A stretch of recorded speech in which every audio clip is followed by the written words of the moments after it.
bienvenidos a Entendiendo a mi Agua, este espacio que hacemos cada mañana con muchísimo cariño aquí en Telemedellín para acercarnos a nuestros adultos mayores y más precisamente con esta contingencia que estamos viviendo en la ciudad de Medellín con el tema del coronavirus. Precisamente hoy nos vamos a aprovechar de la tecnología y vamos a hacer una videollamada con nuestro invitado, una persona psicólogo social, especialista en temas de memoria, y con él vamos a desarrollar un tema de mucho interés para ustedes, así que muy atentos porque en contados segundos estaremos haciendo esa conexión. De momento los quiero invitar para que veamos una súper receta, porque también quisimos aprovechar que están en casita y seguramente quieren aprender con nosotros. Los invitamos para que ver esta nota de una torta de zanahoria. Vamos a verlo, iniciamos el programa. Bueno, mi nombre es Samir Chacón Usquiano.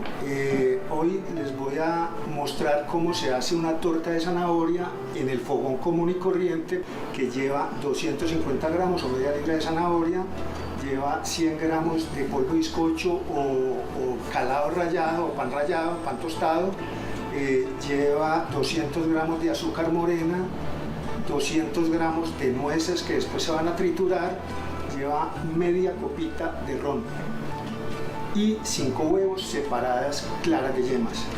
El primer paso de la torta de zanahoria es que vamos a triturar o rallar las zanahorias y las nueces. Si tenemos un procesador de alimentos, los podemos mezclar juntos y procesarlos hasta que queden bien pequeñitos como una harinita.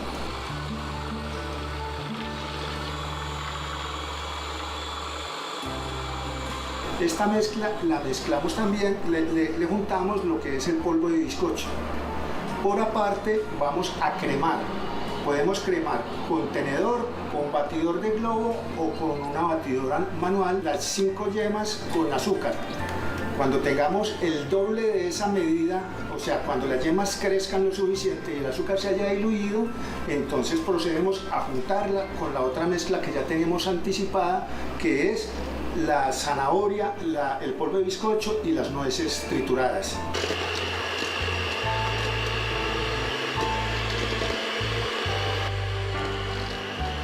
Juntamos todo esto y le adicionamos la media copita de ron.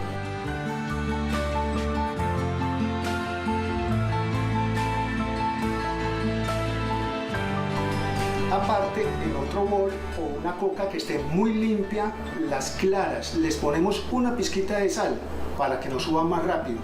Y también con tenedor, con batidor de globo o con batidora, la batimos a punto de nieve y ya después juntamos estas dos mezclas, pero con una espátula en forma envolvente para que se integren.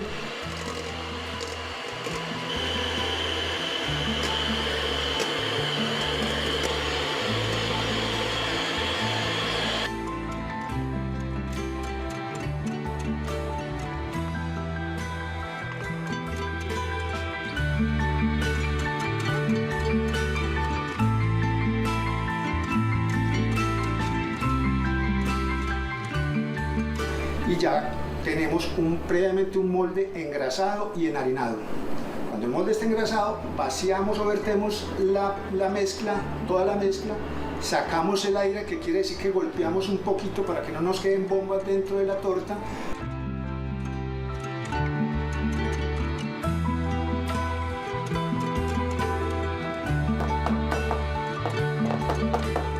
Y la llevamos a la estufa, aislando el perol, aislándolo un poquito, puede ser con 2 cuchillos, puede ser con 3 piedritas, cosa de que no toque el fondo del perol la torta, el molde. Se puede hacer con 2 ollas, se puede hacer con una olla más grande, otra más pequeña, pues no necesitan un molde para hacer una torta de esta realmente. Tapamos el recipiente donde tenemos la mezcla y lo llevamos al fuego alto durante 45 minutos exactos. ¿Cómo nos damos cuenta? Porque ella huele inmediatamente. Cuando ella está lista, huele. Y si no, la prueba del cuchillo que utilizaban las abuelas toda la vida, que es poner un cuchillo, sacarlo y si el cuchillo sale limpio, ahí está la torta hecha. Destapamos, la golpeamos otro poquito para que se afloje, ya la sacamos y la golpeamos y ahí sí la dejamos enfriar, ojalá en una rejita.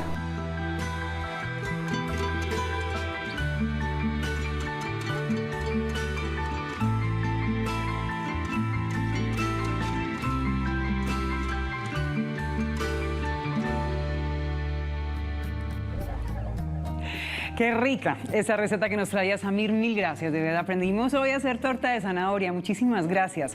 Y espero que todas las personas en casita también hayan tomado nota. De todas formas, saben que este programa lo subimos todos los días a través de nuestras redes sociales de Telemedellín, y ahí también pueden volver a ver este espacio y recordar también esta receta. Como les decía al principio del programa, pues hoy nos valemos de la tecnología para acercarnos, para seguir informando a nuestros adultos mayores que están en casita, porque la presencia de esos especialistas es fundamental aquí. Así que agradecemos a Gonzalo Flores. Gonzalo es magíster en psicología social y él accedió a nuestra invitación para que hoy hablemos de cómo conservar los recuerdos activando la mente en esa etapa de la vida que es la tercera edad. Así que le damos la bienvenida. Gonzalo, ¿cómo estás? Bienvenido. Bueno, parece que estamos solucionando. Buenos días. Hola. Buenos días, Patricia, ¿cómo estás? Patricia, bueno, yo me llamo Sandra. Qué rico que estés con nosotros. ¿Me escuchas? Bueno, ¿Me puedes repetir la pregunta? Sí, te escucho, Patricia. ¿Cómo estás? Hola, bueno, Gonzalo insiste en llamarme Patricia, yo me llamo Sandra, pero bueno, qué rico que estés con nosotros.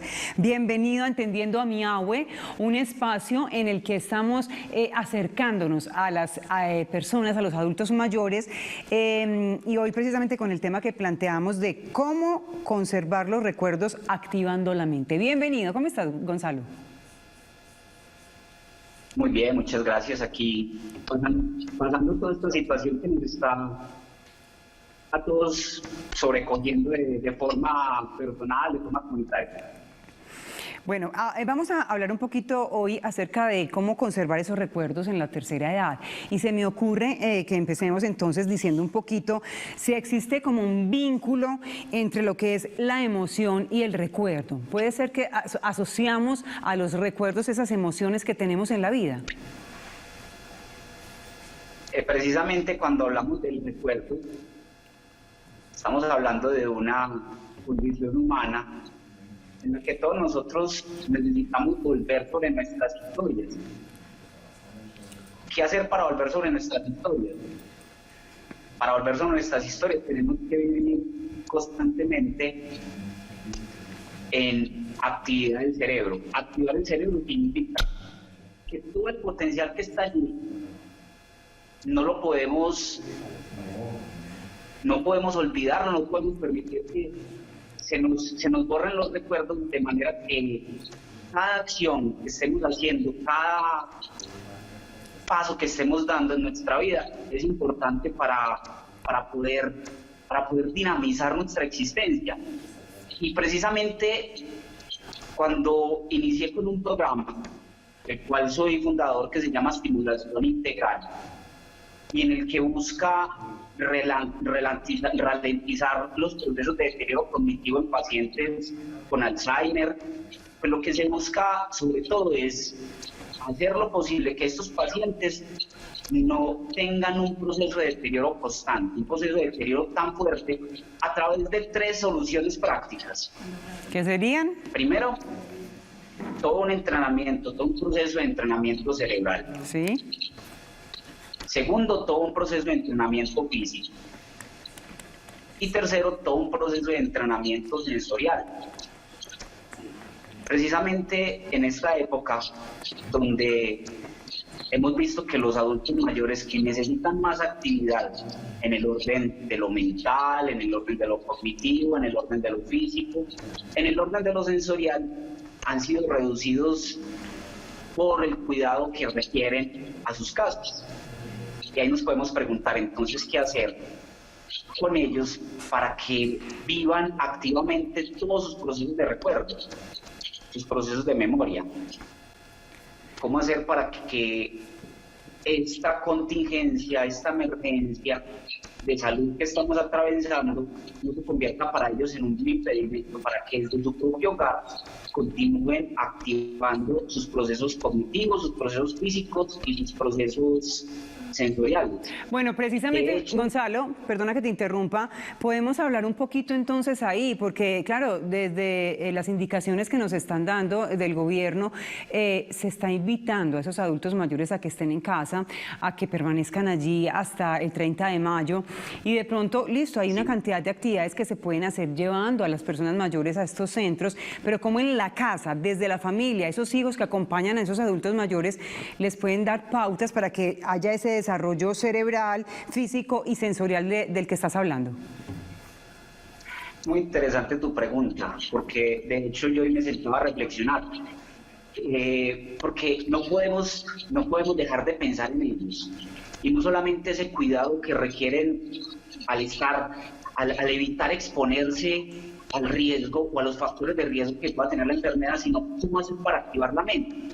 Y precisamente nosotros tenemos una serie de actividades, de lúdicas, de dinámicas, de desarrollo didáctico que hemos venido trabajando con estos pacientes, lo cual ha sido muy exitoso, porque aquí hay que pensar no solamente en pacientes con deterioro, sino en todos aquellos adultos que viven de estos procesos para prevenir esos deterioros.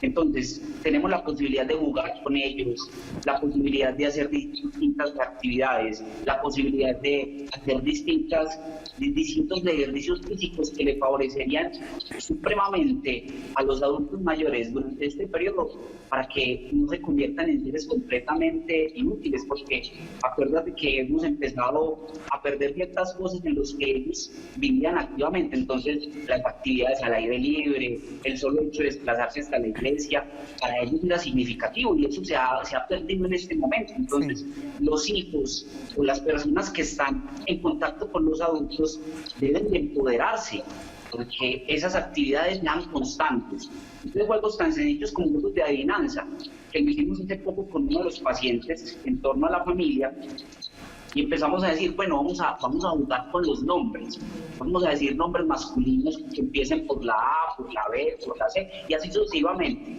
Y eso vincula, sin necesidad de explorar demasiado en el fondo cómo esos procesos pueden ayudar, pero vincula a la familia y mantiene activamente los procesos mentales. Gonzalo, tú eres psicólogo social, y me gusta mucho que hoy nos estés acompañando, precisamente porque hacemos como esa sinergia también. Es una situación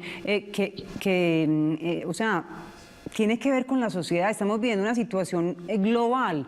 Nos enfocamos mucho en este momento a los adultos mayores, en este espacio particularmente, y porque esta vivencia, este tema del coronavirus, pues está muy enfocada en esta población tan vulnerable. Esa sinergia, esas actividades en el hogar, o sea, parece que nos está invitando la vida, las circunstancias, a volver a lo simple, a ese tipo, o sea, no tienen que ser ni siquiera esos juegos especializados, simplemente lo decías ahora, de las adivinanzas, cosas que les ayuden precisamente a ejercitar la memoria, que los distraigan y que los acompañen. No, pero es muy interesante, porque yo creo que llegó el momento de dejar de utilizar tanto lo virtual y ensimismarnos en ello, y empezar a sacar los juegos de mesa, empezar a sacar el dominó, el bingo, el parqués, empezar a sacar el póker, todo eso que permite que se reactiven los procesos mentales, empezar a caminar en la casa. Si tienen esas máquinas de activación física, empezar a organizarlo. Precisamente yo con algunos pacientes estoy haciendo actividad cognitiva y actividad física a través de mis redes sociales. Fue muy interesante, lo cuento como anécdota, porque enseñarle a un adulto mayor o a una persona con un deterioro cognitivo realizar una videollamada es un proceso muy interesante y muy significativo. Ajá. Y ahora nuestros adultos mayores también conectados con la tecnología, perdona que te interrumpa, Gonzalo, y has mencionado una palabra que enseguida quiero que la definamos bien, este tema cuando se tienen deficiencias cognitivas, o qué es eso del desarrollo cognitivo, para que la gente que nos está viendo lo entienda. Pero antes tenemos una llamada desde Itagüí, ella es Edilma Salazar, la atendemos y luego resolvemos la pregunta que te planteo. Dilma, ¿cómo estás? Bien, muchas gracias a ustedes. Muy bien. Dime, Dilma. Para felicitarlos por el programa, que está muy bueno. Yo también soy una adulta mayor. Tan linda. Y hago artesanías, hago arte de la filigrana. Entonces me gustaría pues que también de pronto ahí en un espaciecito dieran como una artesanía, porque habemos muchas aquí en Itagüí que las hacemos, bordados, pues muchas cosas que siempre hemos hecho las abuelas. Entonces me gustaría como eso. ¿Cuántos añitos tiene usted, Dilma? Tengo 79. 79, qué rico y me encanta que usted participe con nosotros en este espacio, que siga muchas haciendo. Gracias, yo soy artista, yo también canto, ¿Sí? cuento chistes, trovo. Cuéntenos pues un chiste. ¿Se acuerda de algún chiste que podamos decir al aire hasta ahora o no? Sí. A ver, cuéntenos uno. Me imaginé que en Itagüí había un señor sentado por allá y de aquí, de Antioquia, sentado, y llegó un forastero y le dice, ¿viste por dónde paso yo? ¿Por dónde voy para San Ignacio? Y no sé, hombre. ¿Oíste para Parque Bolívar? Que no sé, hombre. ¿Y oíste para la Alpujarra? No sé. Dijo, usted sí no sabe ni a dónde está parado, ¿no? Dijo, pues no estoy perdido como usted. Edilma, gracias por estar aquí. Un abrazo muy grande de parte de Telemedellín y de Entendiendo a Miahui. Y siga muy conectada con la programación porque estamos para acompañarlos precisamente en esta contingencia, llevándoles especialistas como el que traemos hoy, Gonzalo. Antes de ir a un corte, regreso entonces con nuestro invitado, Edilma, muchas gracias. Gonzalo, retomemos la pregunta que te hacía. ¿Qué haces entonces del desarrollo cognitivo y del deterioro cognitivo? Ok. Bueno, mira, nosotros en los procesos o dispositivos cognitivos tenemos unas herramientas en el cerebro que nos permiten vivir cotidianamente, como son los procesos de aprendizaje, que se basa en la atención, en la memoria, en la concentración, en el lenguaje y en las funciones cognitivas, que es lo que nos permite planear el día a día. Sí. Y en la medida que tengamos una vida más sedentaria, una vida más estática, pues estos procesos empiezan y con el tiempo empiezan a deteriorarse. ¿Qué hace la estimulación cognitiva? La estimulación cognitiva permite que cada ser humano que tiene estos procesos los vaya estimulando de tal manera que no se deterioren de una forma tan grave, de una forma que se vuelva tan evidente. Correcto. Porque bien sabemos que un hijo empieza, le puede hacer una consulta, le puede decir, Gonzalo, lo que pasa es que a mi mamá se le empezaron a olvidar las cosas, ¿cierto? Que son cosas de la edad. Y por lo general la gente piensa que son cosas de la edad y no necesariamente, puede ser porque hay un deterioro cognitivo que requiere o un proceso de rehabilitación o un proceso de atención, y nuestra calidad de vida pues influye muchísimo. La neurociencia habla de 6 factores que ayudan mucho que los procesos cognitivos estén activos. Gonzalo, esos 6 factores los vamos a dejar ahí, quietecitos, porque vamos a ir a una breve pausa comercial y enseguida nos vas a contar cuáles son esos 6 factores que desde la neurociencia influyen en ese desarrollo cognitivo. ¿Te parece? Ya volvemos. Sí. Ok, vamos a un corte.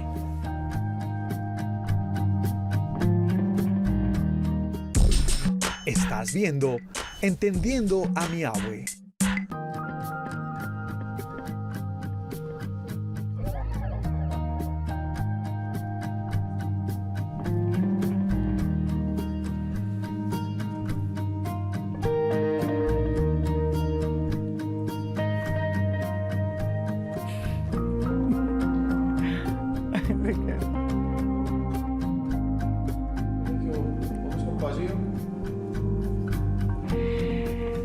¿Cómo conservar los recuerdos activando la mente? Es el tema que tenemos hoy aquí en Entendiendo a Miahui. Invitado Gonzalo Flores, con quien vamos a retomar en este momento, pero antes invitación para que se comuniquen al 268-6030 las personas que nos están viendo y quieran de pronto participar del tema que tenemos hoy. Nos quedamos, Gonzalo, en esos 6 factores que desde la neurociencia influyen en el desarrollo cognitivo. Cuéntanos.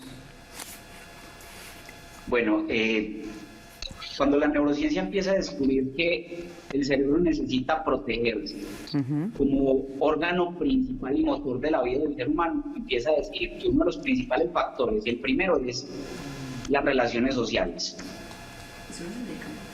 Aquí hay un interrogante que nos podemos plantear para todos los televidentes sanos. Sí. Y es cómo ampliar las relaciones sociales en esta contingencia. Ahorita te lo resuelvo. Sí, ahorita te lo resuelvo. Eso lo voy a dejar por aquí anotadito, listo. Listo. Segundo factor que ayuda a proteger el cerebro es la actividad física. Tercer factor es dormir bien. Cuarto factor es alimentarse bien. Sí. Quinto factor es realizar un nuevo aprendizaje. Y finalmente, evitar el estrés, disminuir el estrés.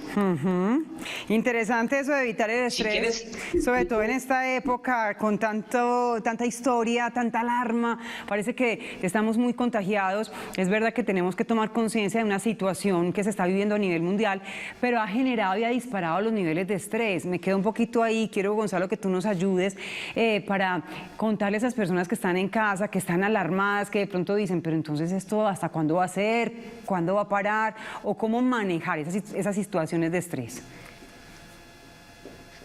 Bueno, hay en Argentina que creo que nos lleva mucho de ventaja en este proceso.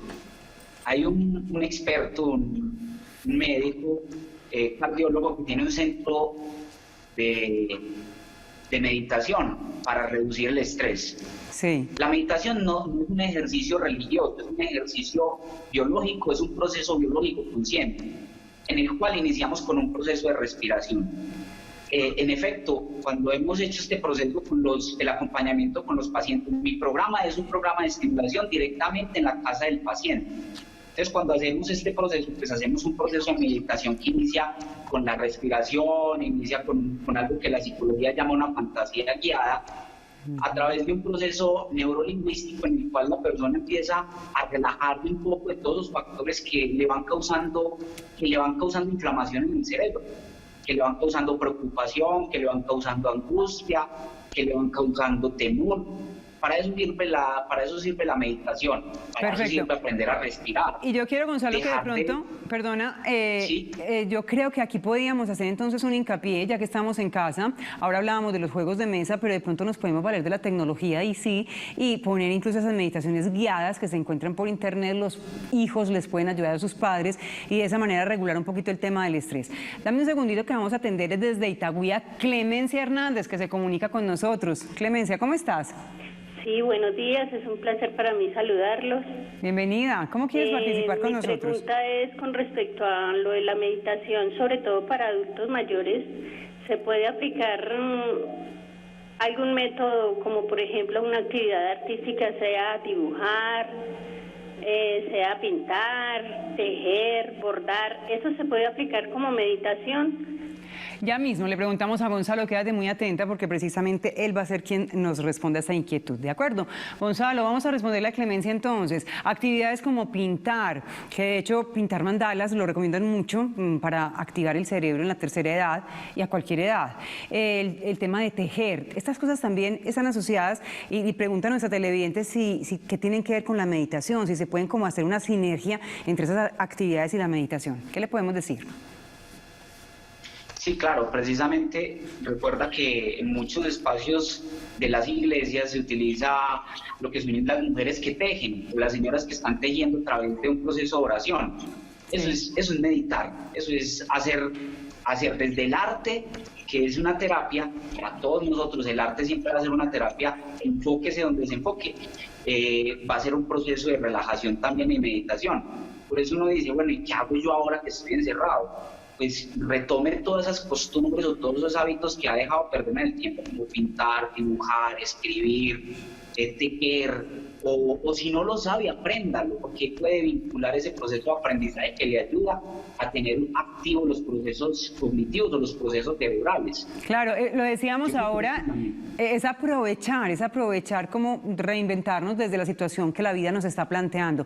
No quiero que terminemos el programa, Gonzalo, sin que nos remitamos a esa parte, a ese primer aspecto que comentabas de las relaciones sociales, que describíamos esos 6 factores tan importantes de la actividad física, de dormir bien, la alimentación, pero entonces dejamos las relaciones sociales para tocarlas al final. Hablemos de eso, porque en este momento parece que ya no nos podemos saludar de beso, no nos podemos abrazar, tenemos que tener muchas precauciones. ¿Qué podemos decir frente a la situación que vivimos? Sí, efectivamente. Pues, hay un libro que se llama Envejecer con Sentido, es de Martha Nussbaum, una filósofa norteamericana, y habla de la importancia del encuentro con el otro como mi espejo. Es decir, yo envejezco con el otro. Hay un refrán oriental que dice, si voy solo llegaré más lejos, pero si voy solo llegaré más rápido, pero si voy acompañado llegaré más lejos. Pues en medio de esta contingencia, ¿qué hacer? las ideas que yo le daba a una persona que me entrevistó hace poco para un trabajo de grado era: qué interesante que pudiéramos crear una AP, porque yo creo que en la mayoría de los hogares colombianos y del mundo existe la posibilidad de ingresar a Internet, y sea a través de un dispositivo electrónico como un celular, un computador, una tablet, crear una red de solo adultos mayores en los que se puedan contar las cosas, en los que puedan que ellos se puedan expresar, puedan dialogar, puedan volver sensible su realidad, porque uno conviviendo con la misma persona siempre y no teniendo la posibilidad de dialogar con ellos, creo que hay que empezar a tomar de la mano o empezar a agarrar todas las herramientas que tenemos a disposición en este momento para crear y entablar esos lazos de comunicación con los otros. Yo creo, Gonzalo, que hoy nos has dejado bastantes inquietudes, nos has invitado a hacer esos juegos de mesa, dejando un poquito, aparcando la tecnología y acercarnos en esos espacios familiares. Maravilloso. También has hablado de que esa aplicación maravillosa que podría existir y seguramente aparecerá, y allá, aprovechándonos de la tecnología, un grupo donde las personas cada vez se relacionen también por ahí. Alternativas muchas. Una conclusión final y agradecerte de verdad por estar con nosotros hoy aquí en Entendiendo a mi Abue. No, con muchísimo gusto. Finalmente, yo quisiera decir algo. Una de las redes sociales que yo manejo en Instagram, manejo también en Facebook, que es @estimulación.integral. ¿Sí? Yo trabajo de la mano con una serie de profesionales, con fisioterapeutas, deportólogos, y sería muy interesante que pudiéramos plantear algunas actividades físicas y cognitivas para esos adultos que se encuentran en casa. Desde aquí hacemos ese llamado. Te agradezco por dejarnos esa inquietud, Gonzalo. Y recuerda que siempre eres bienvenido. Cuando pase todo eso, pues esperamos tenerte aquí, en nuestro set. ¿De acuerdo? Gracias por estar acá. Bueno, muchas gracias, Nando. Que tengas un feliz día. Igualmente, nos vamos. Mañana regresamos nuevamente para llevarles más información de valor. Sigan muy conectados con la programación de Telemedellín. Estamos informando constantemente frente a la situación que vivimos en la actualidad y también estamos divirtiéndonos. Muchas gracias por estar acá.